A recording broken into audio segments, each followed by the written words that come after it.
On the heels of Hurricane Sandy and what is shaping up to be the hottest year in American history, with a persistent drought that's driving up grain prices to record levels and a record melt of the summer Arctic ice pack, I believe that statement signals a change in the American position on reducing greenhouse gas emissions.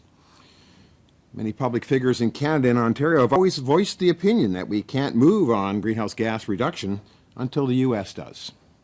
Well, America has cut its greenhouse gas emissions. They're at about 50% of the way towards meeting their international commitments, and now they have an unencumbered president who says he wants to engage the problem. So where does that leave Canada and, by extension, Ontario?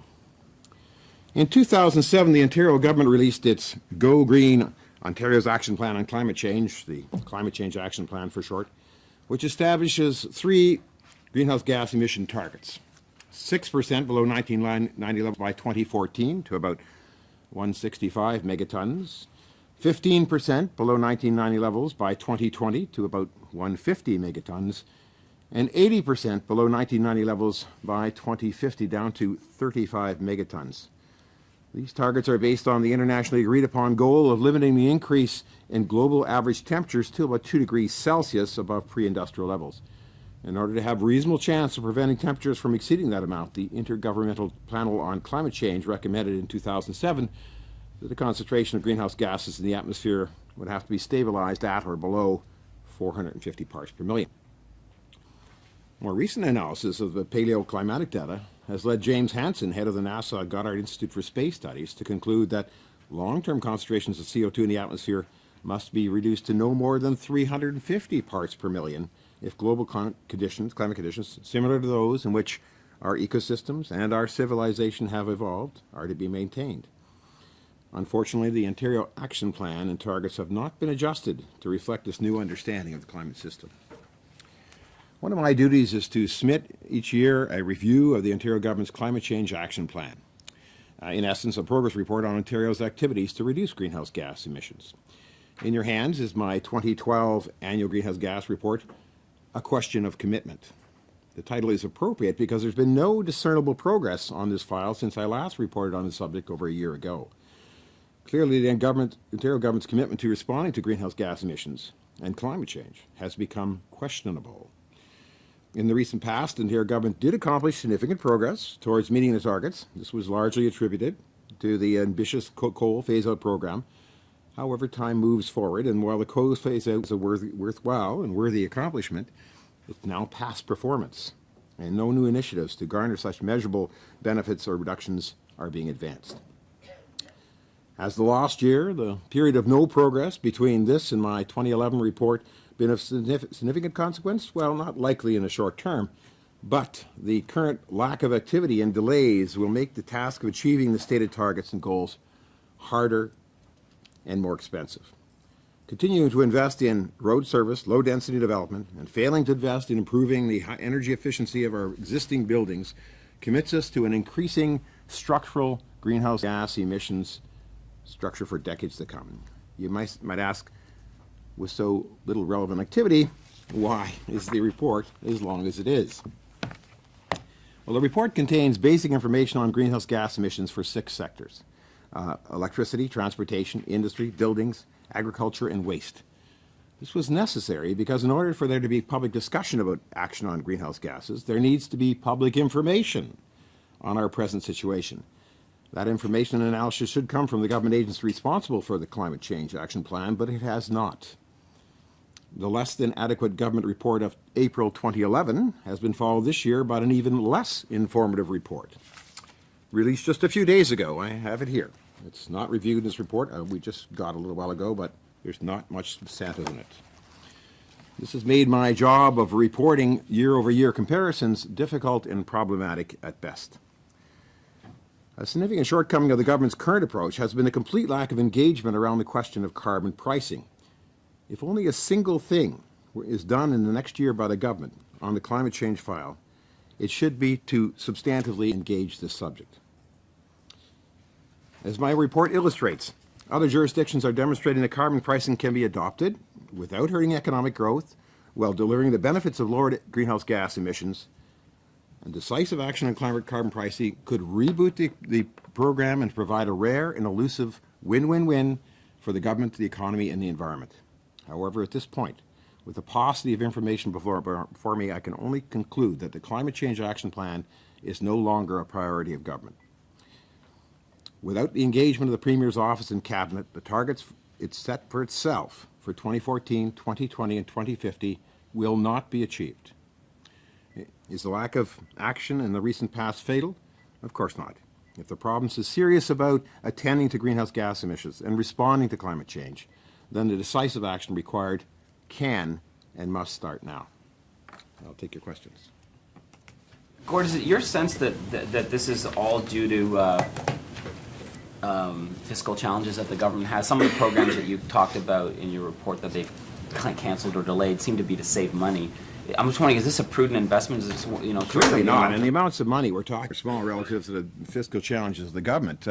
I don't think you can explain it by that. I think it's lack of, for instance, the plan to encourage and finance plug-in electric vehicles, and they say, well, we cut the money back because there wasn't a large uptake. But neither was there a big promotion, other than till yesterday when they released the latest press release. But certainly it's not been aggressively promoted. We have so that's more an excuse than the cause, I think. So why do you think that this lack of interest? Well, they just lost their interest, their vigor. Some of it, I guess, was delayed by the impact of the American election on the North American public attention and media. There's no question we had a chill in the broader scheme of public discussion regarding to climate change. That's over. And that's, I guess, explains some of it. But reality is they just got diverted onto other things. And, it's like in my energy reports where they got diverted onto renewable energies and forgot about conservation. Well, here they've lost their attention on climate change. They got off to, in 2007, actually quite a powerful start. I would say Ontario was the lead jurisdiction in Canada at that time. But we've certainly lost that lead to British Columbia. You talked about the transportation sector being a special concern. So what do you propose? Well, of course, it's not up to me to propose, but I do mention some opportunities in the report. And one of the big wins we have is the carbon intensity, the amount of carbon dioxide released to the atmosphere for every kilowatt hour of electricity we produced has been declining. So our carbon intensity of the electrical sector has been declining steeply, and that provides an opportunity over in transportation where, in fact, the amount of emissions have been increasing substantially.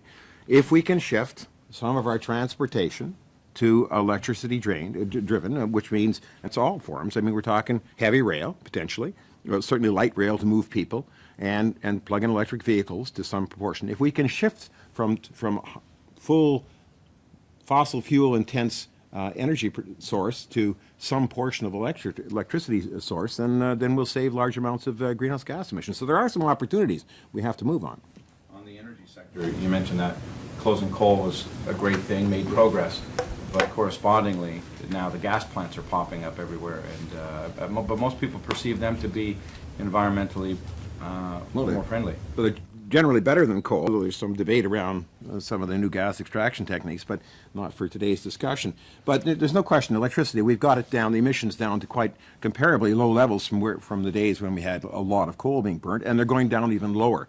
And so that is that opportunity. But, you're right, gas plants are being built, and we're looking going forward, it's going to increase because we have to refurb the nukes. And as the nukes are taken offline, the intention is to replace that energy production with gas-fired, which means in the immediate term, our emissions are going to continue to decline in that sector, and then they're going to go up for a while. So gas is a fossil fuel, and although it's a lot better than coal, we still have that challenge. What's the bottom line here? Is this societal change that's required in terms of the way we think?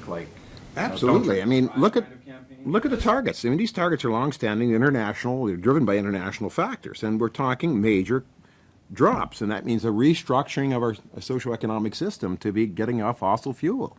And that's the reality. I didn't set that reality. The province of Ontario set that in 2007, so these are our targets. Now we're going to miss them.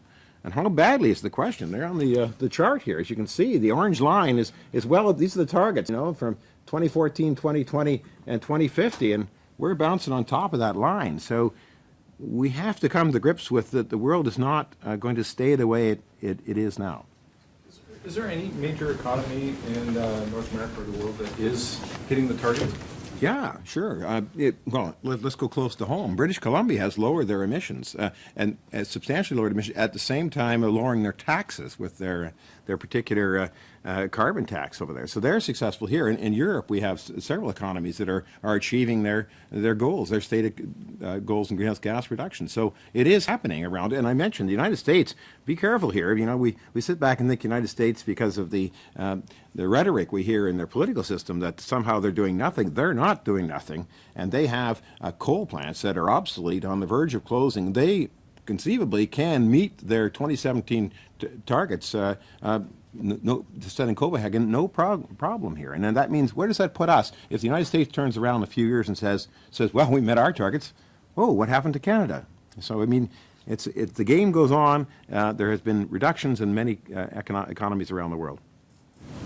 But who's going to bring in carbon pricing, though, in this political environment? Well, BC did, and it survived at least one election. Quebec has a price on carbon. Alberta has a price on carbon. So how about those for examples? That would be all the other major provinces. And what's your feedback, then, for Ontario's resistance when you talk to government and when you speak to people? I think people have to turn attention, get serious here. We're in a competitive world economy. There's a lot of economies around the world that are coming to terms with carbon pricing. And do we want to be left out? Major corporate leaders are calling for a price on carbon. They want the stability. This is not, I'm not advancing some crazy idea here. This is coming from the outside saying, no, the world needs certainty, needs carbon pricing. Australia has carbon pricing. They're joining with Europe in a cap and trade. California has just sold their allowances for hundreds of millions of dollars just a few weeks ago. So this is happening in the world. Ontario has to decide whether it gets on board in a time when we can control the nature of our entrance into this, or gets dragged in at some later date when it won't be a time that we can set the terms of admission. Gord, do you think we're going to have a new premier in about 2 months? Do you think, or less than 2 months? Are we going to? Do you see anything or hear anything from the 7 leadership candidates? Well, I haven't heard a whole lot yet. From one, I have some discussion of climate change. I'd like to see a lot more discussion. I think that's we're due for that kind of discussion. And I think, as a citizen of Ontario, I'd certainly like to know what the next premier thinks about climate change and reduction of greenhouse gases and where we're playing on this playing field. Ontario spent a lot of money in solar electricity, wind electricity.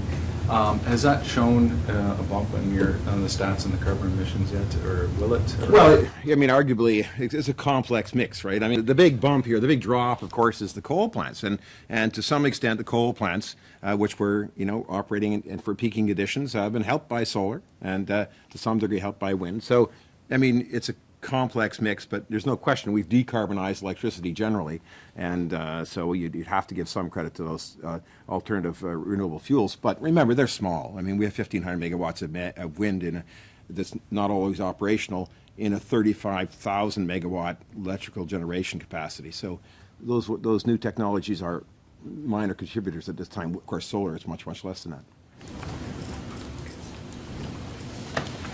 Are we done? Okay, thank you very much.